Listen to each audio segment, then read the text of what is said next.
दोस्तों आपके अपने चैनल मोटिवेट मी एसके में मैं संदीप कक्कड़ आपका तहे दिल से स्वागत करता हूं। Welcome to your own channel motivate me SK.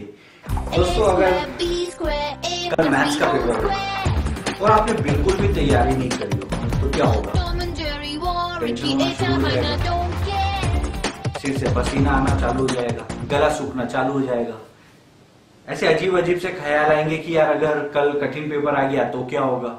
Obviously जंगल में अगर शेर आ जाए तो शेर ही सब कुछ करता है, हम कुछ नहीं करते, राइट। तो मैथ्स का पेपर आएगा तो मैथ्स का पेपर ही सब कुछ करेगा, हम क्या कर पाएंगे, राइट। हमको टेंशन होना शुरू हो जाता है। थोड़ा सा ध्यान से समझिए, अगर हम मैथ्स पे कमांड बना लें और मैथ्स पे अगर हमें 100 आउट ऑफ 100 मार्क्स आ गए या 100 आउट ऑफ 95 मार्क्स आ जाए, हाँ कुछ लोग सोच रहे हैं कि 100 में से 33 भी आ जाए, पासिंग मार्क भी आ जाए तो भी हमारे लिए बढ़िया है। लेकिन ये वीडियो उन लोगों के लिए है जो मैथ्स पे पूरी अच्छी पकड़ बनाना चाहते हैं। ये वीडियो उन लोगों के लिए है जो मैथ्स को अपना करियर बनाना चाहते हैं। देखिए दोस्तों, अगर मैं मैथ्स को सीरियसली नहीं लूंगा तो मेरा करियर डाउन चला जाएगा। This is very important to understand कि मैथ्स आपका करियर बना सकता है और मैथ्स आपका करियर बिगाड़ भी सकता है। दोस्तों इस पर्टिकुलर वीडियो में मैं आपको कुछ इंपॉर्टेंट टिप्स दिलवाने वाला हूं डॉक्टर मोहित शर्मा जी से, जो शहर के जाने माने मैथ्स के गुरु हैं। वो आपको ये बताएंगे कि किस प्रकार से मैथ्स में मोटिवेटेड रहा जा सकता है, किस प्रकार से मैथ्स में अच्छे मार्क्स लाए जा सकते हैं, किस प्रकार से मैथमेटिक्स को आप कमांड उसके ऊपर हासिल कर सकते हैं। तो दोस्तों ये सारी बातें हम करेंगे डॉक्टर मोहित शर्मा जी से।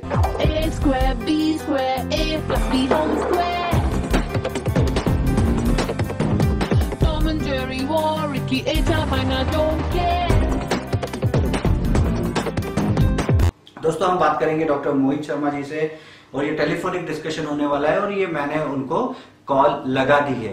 तो आप ध्यान से सुनिएगा, जो डिस्कशन होगा वो आपके बेटरमेंट के लिए रहेगा कि मैथ्स में हम किस प्रकार से कमांड डेवलप कर सकते हैं, हम कैसे आगे बढ़ सकते हैं। तो we will have discussion with doctor Mohit Sharma.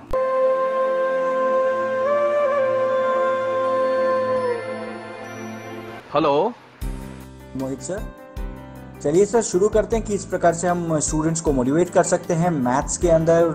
Students अपने मैथ्स के फियर को कैसे हटा सकते हैं, मैथ्स को किस प्रकार से अपना फेवरेट सब्जेक्ट बना सकते हैं, इसी के ऊपर सर चर्चा करेंगे अभी। जी संदीप सर। सर स्टूडेंट्स को मैथ्स को लेके बड़ा अजीब सा फोबिया रहता है। कई स्टूडेंट्स फियर में रहते हैं, टेंशन में रहते हैं, स्ट्रेस में रहते हैं, साल साल भर पढ़ ही नहीं पाते बिकॉज ऑफ वो फियर। तो सर आप ये प्लीज बताइए कि किस प्रकार से ऐसा कोई तरीका हो जिससे कि वो अपने फोबिया को या अपने फियर को दूर कर पाए मैथ्स को लेकर। देखिए संदीप सर, अगर आपको तैरना नहीं आता और आपको यदि पानी में कोई कूदने का बोलेगा तो डर तो लगेगा। बच्चों में डर का कारण भी है क्योंकि उन्हें एक तो विषय की बुनियादी जानकारी नहीं है और दूसरी उनको रटने की आदत है। सर मैथमेटिक्स पूरा माइंड गेम है, इसमें चीज़ें परिस्थिति के हिसाब से परिवर्तित होती रहती है। केवल आप सोचेंगे यदि मैं कुछ पर्टिकुलर रूल्स याद कर लूँ, कुछ नियम रट लूँ और मैं गणित सीख जाऊँ तो ऐसा संभव नहीं है। जैसे आपने देखा होगा कि शतरंज का गेम होता है, ठीक है, उसमें नियम तो थोड़े ही नियम होते हैं जिनको सीखना तो आसान है। थोड़े समय की प्रैक्टिस के बाद आपको सारे नियम अच्छे से आ जाएंगे और इवन आपको विश्वनाथन आनंद के बराबर भी नियम आ सकते हैं, मगर आप विश्वनाथन आनंद जैसा खेल नहीं सकते। इसका कारण यह है कि उसने विभिन्न परिस्थितियों में आपसे 1000 गुना ज़्यादा प्रैक्टिस की है। इसलिए सर डर दूर करने का तो एकमात्र तरीका प्रैक्टिस है।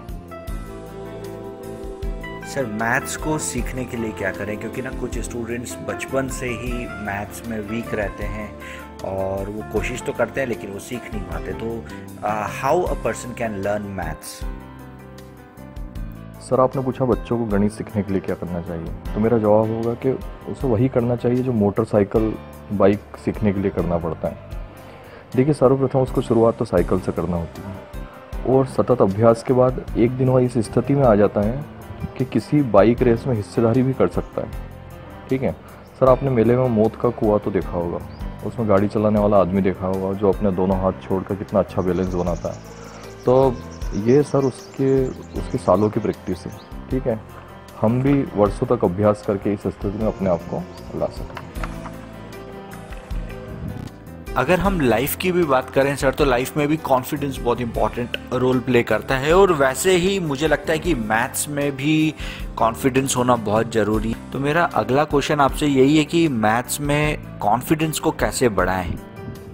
सर, बच्चे अक्सर क्या करते हैं कि जब उन्हें कोई सवाल नहीं आता तो उसे छोड़ देते हैं, और वो उनके दिमाग में आता है कि यार ये तो एग्ज़ाम में आएगा या नहीं, ये तो इतने ही नंबर का आएगा, इसके बदले में कोई दूसरा सवाल कर लेते हैं। लेकिन मेरा विचार यह है कि जब आप सवालों में उलझे रहते हैं तो उस स्थिति में एक दिन सवाल भी हल हो जाता है और उसके पीछे 10 नई चीज़ें आपको सीखने को मिल जाती हैं। ज़्यादा से ज़्यादा अलग अलग प्रकार की बुक से सॉल्व करें। किसी भी फार्मूले को सीधा रटने के बजाय यह पता करें कि उसका प्रूफ क्या है, और टॉपिक को पढ़ने के बाद यह पता लगाए कि उसका रियल लाइफ में एप्लीकेशन क्या है। सवाल का हल नहीं आने पर उसकी हिंट देखना, गूगल सर्च करना, किसी टीचर से पूछना, ये सब बंद करें और आखिरी तक क्वेश्चन को खुद ही हल करें। सर, हर स्टूडेंट मैथ्स में अच्छे नंबर लाना चाहता है, तो मैथ्स में अच्छे नंबर लाने का क्या तरीका हो सकता है? देखिए सर, वैसे तो हमेशा नंबर रेस से बचना चाहिए और सीखने की रेस में आगे बढ़ना चाहिए। नंबर अपने आप पीछे चले आएंगे। फिर भी परीक्षा में नंबरों का तो विशेष महत्व होता है, इसलिए किसी भी प्रश्न पत्र को हल करने से पहले उसका टाइम मैनेजमेंट जरूरी है, ठीक है। और फिर आपका आंसर भी सही आना आवश्यक है, क्योंकि यदि आपको किसी ने कोई मल्टीप्लिकेशन दिया है और आपने पूरी मेथड सही लगाई और लास्ट में कहीं ध्यान चुकने पर आप एक डिजिट भी गलत लिख देते तो आपका जवाब पूरा गलत माना जाएगा। इसलिए एक्यूरेसी और टाइम मैनेजमेंट पर ज़्यादा फोकस करें, और साथ में जो भी रफ वर्क है उसको कॉपी के लास्ट में करें, और क्वेश्चन को सॉल्व करते समय जो भी फार्मूला यूज़ हो रहा है उसको पूरे प्रॉपर तरीके से उसको सामने लिखें। और सर, आप यदि ये सब चीज़ें करना चाहते हैं तो इसके लिए आपके सारे कॉन्सेप्ट पहले से क्लियर होना चाहिए। सर, इस विषय को अगर हम देखें तो इसमें कुछ स्टूडेंट्स को तो बहुत इंटरेस्ट आता है, लेकिन हर स्टूडेंट को इंटरेस्ट नहीं आता है। तो आप कुछ ऐसा तरीका बताइए जिससे कि मैथ्स के अंदर भी रोचकता बनी रहे, इंटरेस्ट स्टूडेंट्स का बना रहे। सर, यह विषय तो पहले से ही रोचक है, लेकिन फिर भी यदि आप इसको रियल लाइफ के एग्जाम्पल से समझेंगे और मॉडर्न टेक्नोलॉजी का यूज़ करते हुए आगे बढ़ेंगे तो कभी समस्या नहीं होगी। जब भी कोई बड़ा प्रश्न सामने आए तो उसके अलग अलग छोटे छोटे टुकड़े करें, फिर एक एक टुकड़े को हल करने के बाद में पूरा आंसर निकालें। इसमें आप वैदिक मैथमेटिक्स का भी अध्ययन करें, ठीक है। और जितना भी जो भी आप ये कैलकुलेटर वगैरह का यूज़ करते हैं उसको कम कर दें, ठीक है। और यदि पॉसिबल हो तो छोटी क्लास के बच्चों को पढ़ाना स्टार्ट करें। सर, हिंदुस्तान के अंदर हर एक पेरेंट का यही सपना होता है कि उनके जो बच्चे हैं वो हिंदुस्तान के बढ़िया से बढ़िया कॉलेजेस में पढ़े, चाहे वो आईआईटी हो जाए या फिर एम्स हो जाए। सर, आप ये बताइएगा कि आईआईटी की तैयारी कैसे स्टूडेंट्स को करनी चाहिए, क्या ट्रेनिंग उनको लेनी चाहिए एंड ऑल? सर, आईआईटी देश की सबसे बड़ी परीक्षा है। इसके लिए आपको कम से कम 2 या 3 साल का टारगेट लेके चलना होगा। डायरेक्ट आईआईटी की ट्रेनिंग कभी नहीं मिलेगी। आपको इसके लिए सबसे पहले 11th 12th की तैयारी को परफेक्ट करना होगा। उसमें जितने भी कॉन्सेप्ट हैं वो सब क्लियर करना होंगे, और बाद में धीरे धीरे जब आप प्रैक्टिस करेंगे तो आईआईटी के क्वेश्चन खुद से बनने लगेंगे, ठीक है। यदि आप सीधे सचिन तेंदुलकर बनने की ट्रेनिंग लेने गए तो आपको कभी नहीं मिलेगी। ट्रेनिंग क्रिकेट की मिल सकती है, तेंदुलकर तो एक प्रैक्टिस है। Sir, last but not the least, आप सभी स्टूडेंट्स को जो मैथ्स को सीखना चाहते हैं, मैथ्स में आगे बढ़ना चाहते हैं, मैथ्स में अपना करियर बनाना चाहते हैं, आप उनके लिए क्या संदेश देना चाहेंगे सर? सर, देखिए, गणित जो है एक असीमित विषय है, ठीक है। इसको किसी भी तरह के आप दायरे में नहीं बांध सकते। जैसे सपोज आपको क्रिकेट सीखना है तो इसको सीखने के लिए पहले आपने उसकी पूरी नियमावली सीख ली, आपने उसके बहुत अच्छे नोट्स तैयार कर लिए कि मैदान का डायमीटर कितना है, लेग स्पिन क्या होती है, ऑफ स्पिन क्या होती है, एलबीडब्ल्यू क्या है, पुराने खिलाड़ियों के सारे वीडियो देख लिए, ठीक है। लेकिन ये इतना पर्याप्त नहीं, आपको मैदान में उतरना ही होगा, ठीक है। और इसके अलावा मैं एक बात और बताना चाहूँगा कि हम लोगों के यहाँ पे टीचर्स की जो ट्रेनिंग है वो बहुत ज़रूरी है, क्योंकि आजकल जो टीचर्स क्लासरूम में बच्चों के सामने जा रहे हैं वो बच्चों को ये बताते हैं कि भाई ये पर्टिकुलर इस वाली किताब को पढ़ें, इसकी ये वाली एक्सरसाइज और ये इतने क्वेश्चन सॉल्व करें। नहीं, ऐसा नहीं होना चाहिए। आप बच्चों को मेथड सिखाएं और इसके बाद आप बच्चों को बोलें कि भाई ये मेथड सीखने के बाद आप इसी मेथड पे बेस्ड अलग अलग क्वेश्चंस को अलग अलग किताबों से अलग अलग तरीक़ों से सर्च करें। Thank you very much Mohit sir, आप हमारे साथ जुड़े और मोटिवेट मी एसके के सब्सक्राइबर्स के लिए आपने बहुत ही बहुमूल्य जानकारी दी।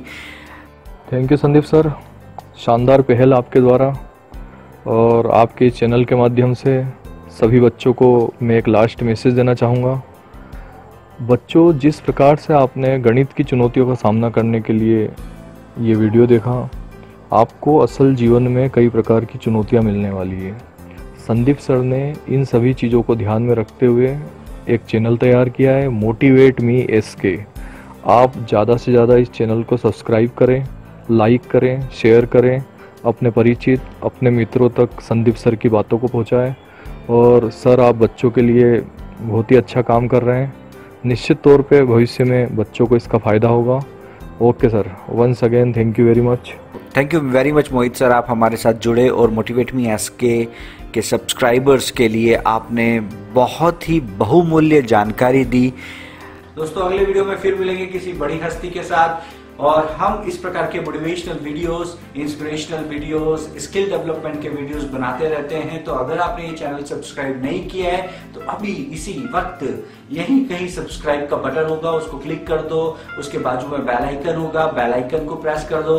दोस्तों, अगर आप अपने परिवार में किसी स्टूडेंट की मदद करना चाहते हैं जो मैथ्स में वीक है या मैथ्स को अपना करियर बनाना चाहता है, तो प्लीज प्लीज प्लीज आप ये वीडियो नीचे शेयर वाला एक ऑप्शन होगा, आप इस वीडियो को शेयर करके डायरेक्ट व्हाट्सएप पे जाके शेयर कर सकते हैं, अपनी फैमिली ग्रुप में शेयर कर सकते हैं, अपने पर्सनल ग्रुप्स में शेयर कर सकते हैं। तो दोस्तों, इस वीडियो में बस इतना ही। हमेशा खुश रहो, हमेशा मस्त रहो। जय हिंद दोस्तों।